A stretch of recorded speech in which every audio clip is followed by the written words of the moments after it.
Hi, I'm Habiba from Craftify my love, and welcome to today's video.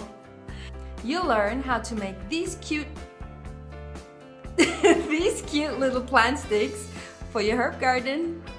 But before we get started, I want you to press that little subscribe button plus the bell so you get notified about fun little craft projects by moi. So what will you need to make the herb sticks? You'll need wooden hearts and wooden sticks. You'll need a pencil and an eraser. You'll need an artist pen with a fine point,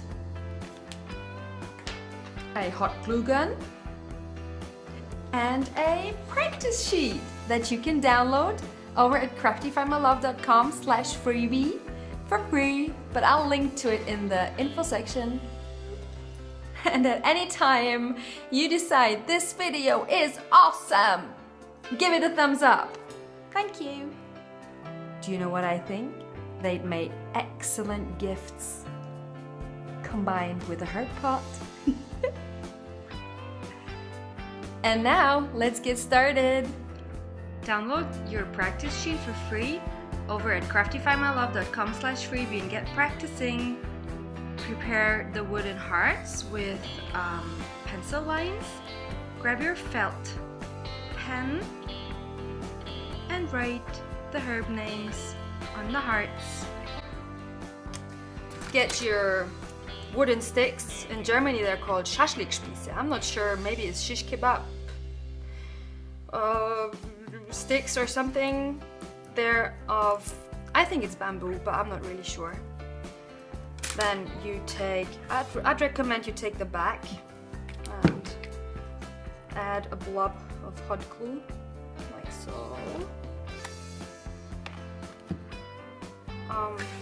Then you press down the stick so it's in the center, and then maybe a little bit more hot glue on top of it. Uh-oh.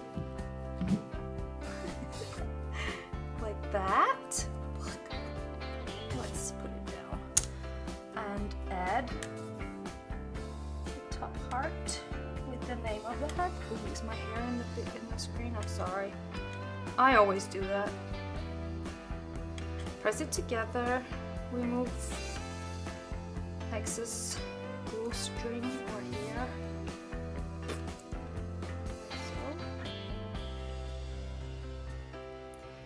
Will move until it's dried, so it's best to make it even and then just place it down to dry. The next, this could be a nice present for someone or for yourself, for your herb garden in your kitchen, on your windowsill, or in your garden. This is a bit crooked, but hey, this is handmade. I hope you like, and if you do, please give this video a thumbs up and subscribe to my channel. Thanks! See you next time! Bye!